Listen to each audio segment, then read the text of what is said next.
Hello friends, welcome back to my channel. मैं हूं शेखर। आ गया मैं एक और नई वीडियो लेकर। दोस्तों, इस वीडियो में हम देखने वाले हैं 50 महत्वपूर्ण प्रश्नों को, और यहां पर आपका 50 प्रश्नों का टेस्ट होने वाला है और आपका स्कोर कितना रहा ये आप दोस्तों कमेंट बॉक्स में जरूर से बताइएगा। 9 अप्रैल को दोस्तों आपकी परीक्षा है और उसके बाद दोस्तों पीडीओ बीपीडीओ के लिए आपको लग जाना है। बाकी दोस्तों ये जो आप अभी पढ़ रहे हैं वो दोस्तों वहाँ निश्चित रूप से काम आना है। बाकी जो और एग्जाम है, एक बार दोस्तों आपने अच्छी तैयारी कर ली तो फिर दोस्तों आर ओ प्री में भी, मेंस में भी, ऐसा एग्जाम में भी दोस्तों हर जगह आपको फायदा मिलने वाला है। तो यहाँ पर आपका 50 प्रश्नों का टेस्ट होने वाला है। अपना स्कोर कमेंट बॉक्स में जरूर से बताएगा। तो पहला प्रश्न है दोस्तों यहाँ पर हमारा, भूरी भूरी भेदभाव भूमि से भगा दिया वाक्य में अलंकार है। यहाँ पर दोस्तों आपको भरना रहेगा कौन सा अलंकार है। यहाँ पर देखिए दोस्तों भ भ भ भ देखिए, तो जहां पर दोस्तों एक ही वर्ण की बार बार आवृत्ति होती है वहां पर होता है हमारा अनुप्रास अलंकार। बोले तो ऑप्शन नंबर बी हो जाएगा इसका सही उत्तर, वी फॉर बागेश्वर इसका बिल्कुल सही उत्तर है। भूरी भूरी भेदभाव भूमि से भगा दिया। अगला प्रश्न है यहाँ पर हमारा, हेरंब किसका पर्यायवाची है। जैसे दोस्तों आया था ना कि सुनक किसका पर्यायवाची है, हर सुनक का दिन आता है, उसके बाद ये भी लोग कह रहे थे। तो सुनक दोस्तों किसका था, कुत्ता का था, लेकिन यहां पर आपको बताना है हेरंब किसका पर्यायवाची है। अब दोस्तों कोई भी एक पर्यायवाची दोस्तों उठाकर आयोग पूछेगा आने वाले एग्जाम में।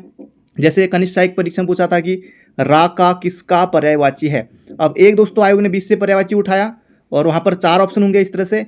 जैसे यहाँ पर है कि हेरंब किसका पर्यायवाची है, तो इस तरह से दोस्तों प्रश्न पूछा जाता है। तो हेरंब दोस्तों इसका सही उत्तर हो जाएगा विनायक। विनायक यानी कि दोस्तों ये गणेश जी का पर्यायवाची है, तो इसका सही उत्तर हो जाएगा ऑप्शन नंबर बी।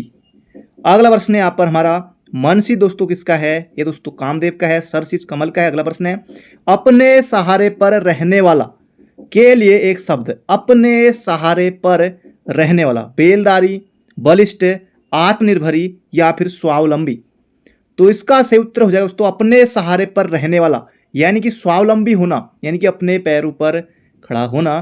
तो इसका सही उत्तर हो जाएगा ऑप्शन नंबर डी। अगला प्रश्न है, निम्न में से कौन सा अक्षर शब्द का समानार्थी नहीं है। अक्षर का समानार्थी नहीं है, अक्षर यानी कि दोस्तों आकाश। समानार्थी दोस्तों पूछा गया, अविनाशी भी इसका होता है, आत्मा भी दोस्तों इसका होता है। तो इसका सही उत्तर हो जाएगा अमर, ऑप्शन नंबर बी। अगला प्रश्न है, अतिथि के लिए चाय लाओ वाक्य में कारक है। अतिथि के लिए, अतिथि के लिए दोस्तों यहां पर कर्म तो है नहीं, अधिकरण में पर ऐसा भी नहीं है, करण से द्वारा या संप्रदान के को लिए। अतिथि के लिए, जहां पर दोस्तों किसी को देने की भावना आती तो अतिथि के लिए। जैसे राजा ने सेवक को कम्बल दिया, तो यहां पर दोस्तों अतिथि के लिए चाय लाओ, दोस्तों ये संप्रदान यहां पर कारक होगा, ऑप्शन नंबर ए होगा इसका सही उत्तर। जैसे दोस्तों पूछा गया था पटवारी में कि वृक्ष से लकड़ी को काटता है, कुछ इस तरह से ऑप्शन था। तो संप्रदान के को उसमें दोस्तों करण से द्वारा, जैसे वृक्ष से लकड़ी को काटता है, तो यहां पर दोस्तों होगा करण कारक। जैसे हिमालय से गंगा निकलती है, तो यहां पर दोस्तों हमारा होगा अपादान। तो अतिथि के लिए यहां पर पूछा गया है तो संप्रदान होगा इसका सही उत्तर। अगला प्रश्न है यहां पर हमारा, निम्न में से कौन सी रचना मनोहर श्याम जोशी की नहीं है। निम्न में से कौन सी रचना मुंशी प्रेमचंद्र की नहीं है, या फिर निम्न में से कौन सी रचना शैलेश मटियानी की नहीं है। दोस्तों इन्होंने इतना कुछ लिखा है कि मतलब इनसे प्रश्न ऐसे बनेगा कि कौन सी रचना इनकी नहीं है। बाकी एक जैसे कई बार आता है, बाकी यहाँ से भी दोस्तों प्रश्न पूछे जाने की प्रबल संभावना है आने वाले सभी परीक्षाओं में। तो मनोहर श्याम जोशी की फॉरेस्ट गार्ड में पिछली बार पूछा गया था, पर पश्चिमी जर्मनी पर उड़ती नजर, तो ये मनोहर श्याम जोशी का है, तो ये आपको याद रखना है। और ये विचित्र जर्मन, ये भी दोस्तों किसका है, मनोहर श्याम जोशी की रचना है। और क्या हाल है चीन के, दोस्तों ये भी मनोहर श्याम जोशी की रचना है। हम लोग धारावाहिक दोस्तों ये भी मनोहर श्याम जोशी का ही है। इसका सही उत्तर जाएगा चीन में क्या देखा, ये दोस्तों रचना है राहुल सांकृत्यायन की। राहुल सांकृत्यायन की है, तो ये आपको बिल्कुल मोहजबानी याद रखना है। अगला प्रश्न है, उल्टा पिरामिड शैली की विशेषता है। तो जल्दी से यहां पर आपको बताना है उल्टा पिरामिड शैली, दोस्तों समाचार पत्र में होता है जैसे, तो उल्टा पिरामिड शैली की विशेषता है। 4 ऑप्शन आपके सामने होंगे वहां पर परीक्षा में। इसमें क्लाइमैक्स बीच में आता है, इसमें क्लाइमैक्स सबसे शुरू होता है, या इसमें क्लाइमैक्स नहीं दिया जाता। तो इसका सही उत्तर हो जाएगा इसमें क्लाइमैक्स सबसे पहले सबसे शुरू में आता है। तो शुरुआत में दोस्तों आता है, क्योंकि इस तरह से दोस्तों उल्टा पिरामिड शैली दोस्तों इस तरह से होता है, जैसे ये थोड़ा गलत बन गया है, उल्टा पिरामिड शैली। दोस्तों सबसे पहले बड़ा चढ़ाकर, फिर उसके बाद थोड़ा कम थोड़ा कम थोड़ा कम, इस तरह से हाईलाइट करके दोस्तों दिया जाता है। तो इसका सही उत्तर रहेगा ऑप्शन नंबर बी। अगला प्रश्न है, किस वाक्य में संयुक्त क्रिया का प्रयोग नहीं हुआ है? जबरदस्त प्रश्न है, धांसू प्रश्न है। संयुक्त क्रिया, बादलों के कारण चांद नहीं दिखाई दिया। बादलों के कारण चांद नहीं दिखाई दिया, बिल्कुल है। लुटेरों ने पूरे क्षेत्र को लूट लिया, वह सारा खाना खा गया। मैं नहाकर कार्यालय जाऊंगा। दोस्तों इसमें जो है पूर्वकालिक क्रिया है, मैं नहाकर कार्यालय जाऊंगा। तो इसका सही उत्तर हो जाएगा ऑप्शन नंबर सी, बाकी तीनों में है। अगला है, ठन ठन गोपाल का अर्थ है। जल्दी से यहां पर आपको बताना है, ठन ठन गोपाल, धनवान, बेकार, कंगाल या फिर समय आने पर मुकरना। जल्दी से यहां पर आपको सोचना है इसका सही उत्तर और टिक करना है बिल्कुल ऑप्शन नंबर डी पर। ठन ठन गोपाल बोले तो कंगाल, ऑप्शन नंबर डी हो जाएगा इसका सही उत्तर। डी फॉर देहरादून इसका बिल्कुल हमारा सही उत्तर हो जाएगा। अगला प्रश्न है, किस वाक्य में संबंधवाचक सर्वनाम है? संबंध, तो संबंध दोस्तों आपको यहां पर बताना है किस में है। जहां पर भी दोस्तों जो सो आपको दिखाई दे, देखिए इसका सही उत्तर जाएगा, जो सोएगा वह खोएगा। बात भी बिल्कुल सही है, जो सोएगा वो खोएगा। तो इसका सही उत्तर जाएगा ऑप्शन नंबर सी। अगला प्रश्न है, ससुराल का तत्सम शब्द बताइए। जल्दी से दोस्तों यहां पर आपको बताना है ससुराल का तत्सम। अब दोस्तों पिछली जो परीक्षा थी कनिष्ठ सहायक की, उसमें पूछा गया था दुल्हा का। अब वो दोस्तों होता है, दुल्हा का होता है दुर्लभ, और दुल्हा बनना भी दोस्तों अब दुर्लभ है। खैर ये अलग बात है।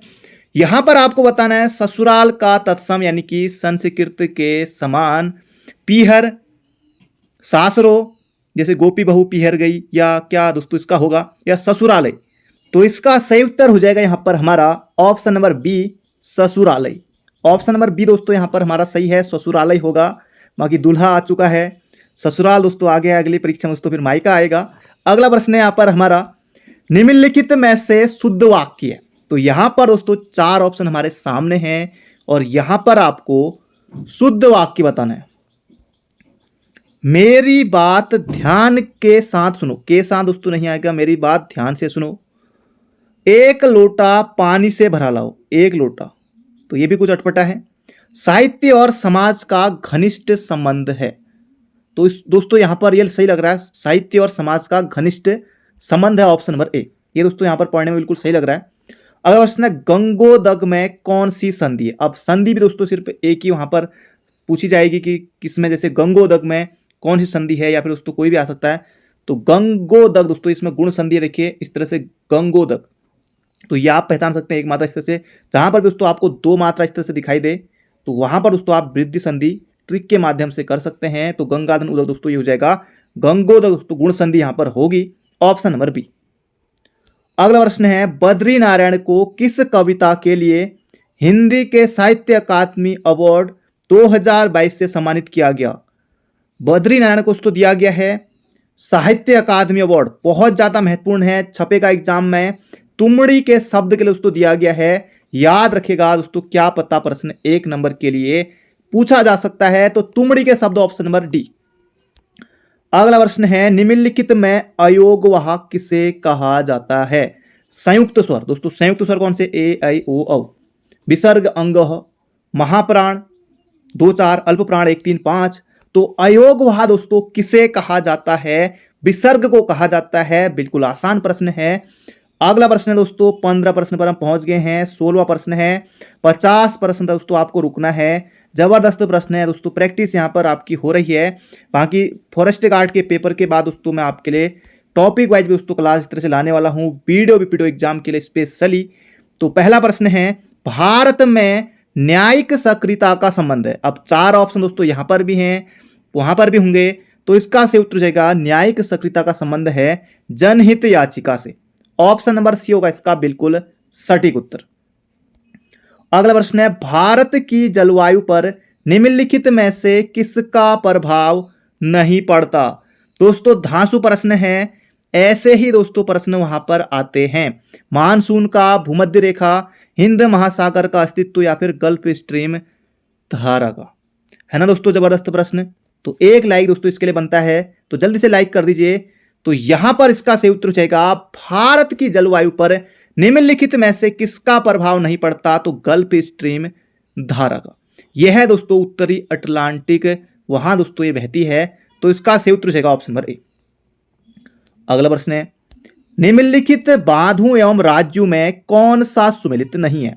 प्रश्न दोस्तों ऐसे ही आता है, भाखड़ा नागल बांध हिमाचल प्रदेश, हीराकुंड उड़ीसा, और अलमट्टी बांध दोस्तों ये कर्नाटक में बिल्कुल है। मेट्टूर दोस्तों ये कावेरी नदी पर, लेकिन केरल दोस्तों नहीं, ये होगा तमिलनाडु। तो मेट्टूर दोस्तों ये तमिलनाडु में है, केरल यहां पर नहीं है, तो इसका सही उत्तर जाएगा ऑप्शन नंबर डी।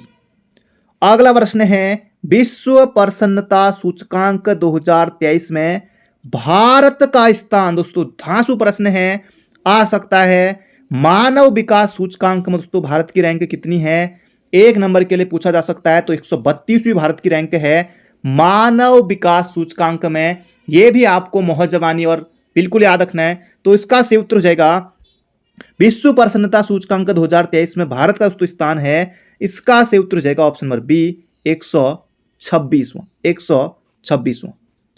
अगला प्रश्न है, वर्ल्ड डेवलपमेंट रिपोर्ट किस संस्था द्वारा प्रकाशित की जाती है। बिल्कुल स्टार लगाइए, छपने वाला दोस्तों प्रश्न है, तो इसका सही उत्तर हो जाएगा दोस्तों यहां पर हमारा वर्ल्ड डेवलपमेंट रिपोर्ट। दोस्तों ये किसके द्वारा, किस संस्था के द्वारा जारी की जाती है। देखिए ऑप्शन देखिए, विश्व व्यापार संगठन, अंतर्राष्ट्रीय मुद्रा कोष, संयुक्त राष्ट्र विकास कार्यक्रम, अंतर्राष्ट्रीय पुनर्निर्माण एवं विकास बैंक, जिसे कि दोस्तों वर्ल्ड बैंक भी कहते हैं।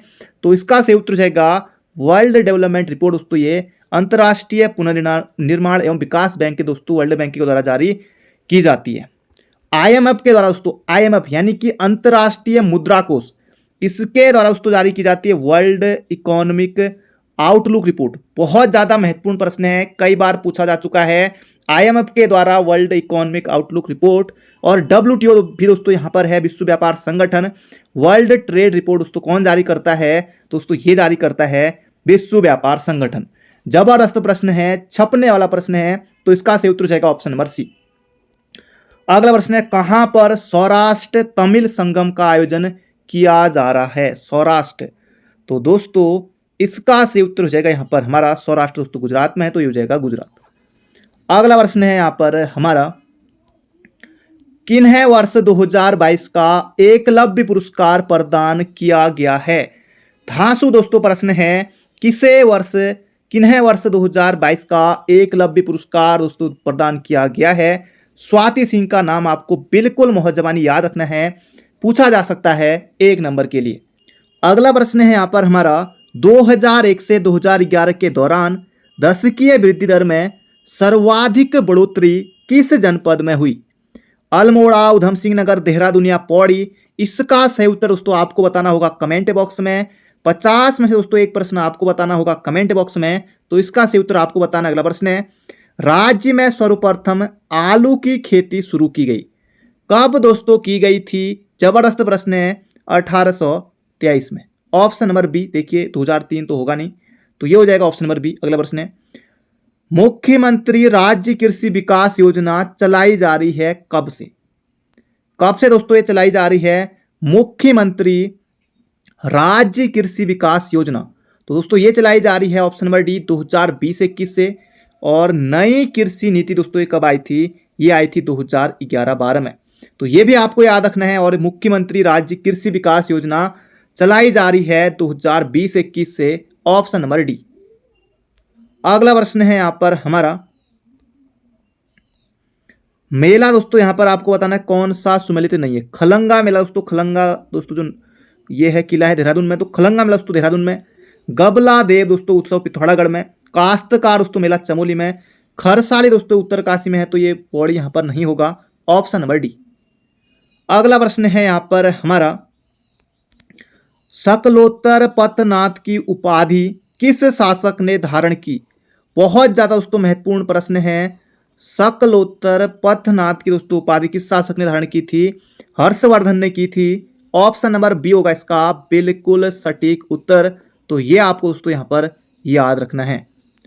अगला प्रश्न है यहाँ पर हमारा, भारतीय संविधान का कौन सा अनुच्छेद केंद्रीय सतर्कता आयोग के गठन से संबंधित है? तो दोस्तों ये जो केंद्रीय सतर्कता आयोग है दोस्तों संविधान में नहीं मिलेगा, तो ऑप्शन नंबर डी होगा इसका सटीक उत्तर। तो कभी कभी दोस्तों इस तरह से भी प्रश्न पूछे जाते हैं। अगला प्रश्न है यहाँ पर हमारा, बंगाल में ब्रिटेन की वस्तुओं के बहिष्कार का सुझाव सर्वप्रथम किसने दिया था? तो ये दिया था option number B, Krishna Kumar Mitra ने। अगला प्रश्न है, भू राजस्व प्रशासन के क्षेत्र में शेरशाह एवं अकबर के मध्य निम्नलिखित में से कौन निरंतरता की कड़ी थी? बीरबल, भारमल, भगवान दास या फिर टोडरमल? धांसू प्रश्न है, इसका सही उत्तर जाएगा टोडरमल। तो ये आपको बिल्कुल याद रखना है। अगला प्रश्न है दोस्तों यहां पर हमारा, निम्नलिखित में से कौन सुमेलित नहीं है?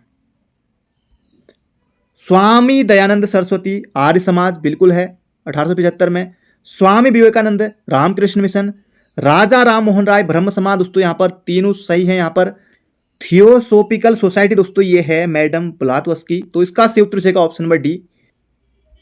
अगला प्रश्न है यहां पर हमारा, लोकसभा सचिवालय प्रत्यक्ष रूप से किसकी देखरेख में कार्य करता है? दोस्तों ये करता है गृह मंत्रालय की, ऑप्शन नंबर डी। अगला प्रश्न है, मनी बिल को धन विधेयक को किसकी अनुशंसा के बिना विधानसभा में पेश किया जा सकता है? दोस्तों ये विधानसभा पूछा है तो ये हो जाएगा गवर्नर यानी कि राज्यपाल, ऑप्शन नंबर सी। अगला प्रश्न है यहां पर हमारा, इंडियन मिरर अखबार किसने प्रकाशित किया? जबरदस्त प्रश्न है, इंडियन मिरर अखबार किसने प्रकाशित किया था? तो देवेंद्र नाथ टैगोर, इसका सही उत्तर है ऑप्शन नंबर सी।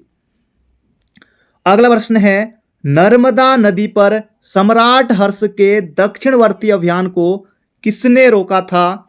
ये यहां पर आपको बताना दोस्तों, ये रोका था पुलकेशन द्वितीय ने, प्रथम ने नहीं, पुलकेशन द्वितीय ने रोका था नर्मदा नदी पर सम्राट हर्ष के दक्षिणवर्ती अभियान को। अगला प्रश्न है, जबरदस्त प्रश्न है और धांसू प्रश्न है, एग्जाम में आया तो 1 नंबर आपको देकर जाएगा। 2022-23 में कुल खाद्यान्न उत्पादन कितने मिलियन टन रहने का अनुमान है? तो इस तरह के प्रश्न दोस्तों आ जाते हैं परीक्षा में कभी कभार। तो 323 दोस्तों, इतना आपको रह जाए बहुत है, 323.55 मिलियन टन। तो 323 याद रखिए, 2022-23 में कुल खाद्यान्न उत्पादन में इतने दोस्तों मिलियन टन रहने का अनुमान है। जबरदस्त प्रश्न है। अगला प्रश्न है, किस देश द्वारा भारत को G7 समिट 2023 में गेस्ट कंट्री के रूप में आमंत्रित किया है? यूएसए, इंग्लैंड, जापान या फिर फ्रांस ने? तो इसका दोस्तों सही उत्तर यहां पर हो जाएगा यहां पर हमारा ऑप्शन नंबर बी। ये दोस्तों क्या है, किसने? जापान ने। तो बिल्कुल आपको याद रखना है। बढ़ते हैं अगले प्रश्न की तरफ। अगला प्रश्न है यहां पर हमारा, निम्नलिखित में से किस देश में गहन निर्वाह कृषि मुख्यतः प्रचलन में नहीं है? जबरदस्त प्रश्न है। भारत, इंडोनेशिया, जापान, दोस्तों यहां तो है। तो इसका सही उत्तर हो जाएगा यहां पर हमारा कनाडा में नहीं है। अगला प्रश्न है, गुरु शिखर निम्नलिखित पर्वत श्रृंखलाओं में से किसका सर्वोच्च शिखर है? दोस्तों राजस्थान में है तो सतपुड़ा होगा नहीं, एमपी। तो ये हो जाएगा यहां पर हमारा अरावली पर्वत, ऑप्शन नंबर बी। अगला प्रश्न है, भारत का ओसनिक नेशनल पार्क स्थित है? जबरदस्त प्रश्न है, 1 नंबर के लिए पूछा जा सकता है। सुंदरबन में है, अंडमान निकोबार में है, चिल्का झील में या फिर कच्छ के रण में है? तो भारत का ओसनिक नेशनल पार्क दोस्तों कहां है? ये है कच्छ में, ऑप्शन नंबर सी होगा इसका बिल्कुल सटीक उत्तर। अगला प्रश्न है, धांसू प्रश्न है दोस्तों, कई बार ये प्रश्न आ चुका है पिछली बार से। 2011 की जनगणना के अनुसार भारत के निम्न राज्य में अनुसूचित जाति की जनसंख्या शून्य है। बहुत ज्यादा महत्वपूर्ण प्रश्न है, केरल, नागालैंड, सिक्किम या फिर असम? तो इसका सही उत्तर दोस्तों यहां पर होने वाला है नागालैंड। और नागालैंड का दोस्तों गठन कब हुआ था? 1963 में। यह प्रश्न भी 1 नंबर के लिए पूछा जा चुका है। अगला प्रश्न है यहां पर हमारा, भारत सरकार द्वारा बीमा नियामक एवं विकास प्राधिकरण की स्थापना की गई थी। धांसू प्रश्न है दोस्तों, कब की गई थी? अप्रैल 2000 में की गई थी। ऑप्शन नंबर 1 हो जाएगा इसका सही उत्तर, ऑप्शन नंबर ए हो जाएगा। भारत सरकार द्वारा बीमा नियामक एवं विकास प्राधिकरण की स्थापना 2001 में। अगला प्रश्न है, बजट के हिसाब किताब की जांच भारतीय संसद किसके द्वारा करती है? जांच समीक्षा समिति, विशेषाधिकार समिति, आकलन समिति या फिर सार्वजनिक लेखा समिति। तो इसका दोस्तों यहां पर सही उत्तर हो जाएगा सार्वजनिक लेखा समिति। ऑप्शन नंबर सी हो जाएगा इसका बिल्कुल सटीक उत्तर। दोस्तों ये आपको बिल्कुल याद रखना है। अगला प्रश्न है, इनपुट का आउटपुट में रूपांतरण किसके द्वारा किया जाता है? मॉनिटर, मेमोरी, स्टोरेज या फिर सीपीयू। तो इनपुट का दोस्तों आउटपुट में रूपांतरण सीपीयू के द्वारा किया जाता है। Option number B. अगला प्रश्न यहां पर हमारा, महाभारत के अनुसार उत्तरी पांचाल की राजधानी थी? मथुरा में, इंद्रप्रस्थ में, हस्तिनापुर में या फिर अहिच्छत्र में। तो दोस्तों इसका सही उत्तर जाएगा अहिच्छत्र में। Option number C. अगला प्रश्न है यहां पर हमारा, अभी दोस्तों हुआ था जनवरी में 17वें प्रवासीय भारतीय दिवस की थीम यहां पर पूछी गई है। बहुत ज्यादा महत्वपूर्ण है, 1 नंबर के लिए पूछा जा सकता है। 17वें प्रवासी भारतीय दिवस की थीम दोस्तों ये थी, प्रवासी अमृतकाल में भारत की प्रगति के लिए विश्वसनीय भागीदार। ऑप्शन नंबर बी होगा इसका बिल्कुल सटीक उत्तर। अगला प्रश्न है यहां पर हमारा, 124वां संवैधानिक संशोधन अधिनियम किससे संबंधित है? दोस्तों यह है आर्थिक रूप से पिछड़े वर्ग। तो पिछड़े वर्ग के लिए आरक्षण दोस्तों यानी कि ओबीसी के लिए। तो इसका सही उत्तर जाएगा यहां पर हमारा ऑप्शन नंबर डी। अगला प्रश्न है, एक ईमेल के संदर्भ में बीसीसी का पूर्ण रूप क्या है? जबरदस्त प्रश्न है दोस्तों। ब्लाइंड कार्बन कॉपी इसका सही उत्तर है। बीसीसी का पूर्ण रूप blind carbon copy. Option number C. अगला प्रश्न है, पंचायतों के प्रावधान अनुसूचित क्षेत्रों पर विस्तार अधिनियम लागू हुआ? दोस्तों ये हुआ था 1996 में हुआ था। जबरदस्त प्रश्न है, याद रखेगा, पंचायतों के प्रावधान अनुसूचित क्षेत्रों पर विस्तार अधिनियम लागू हुआ था 1996 में। अगला प्रश्न है, 1950 के भारतीय संविधान के भाग सी में कितने राज्य थे?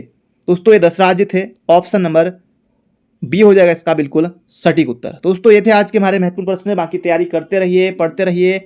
मिलते हैं बहुत जल्दी एक नई वीडियो में। अपना ध्यान रखिए, स्वस्थ रहिए, मस्त रहिए। Thank you friend, thank you so much.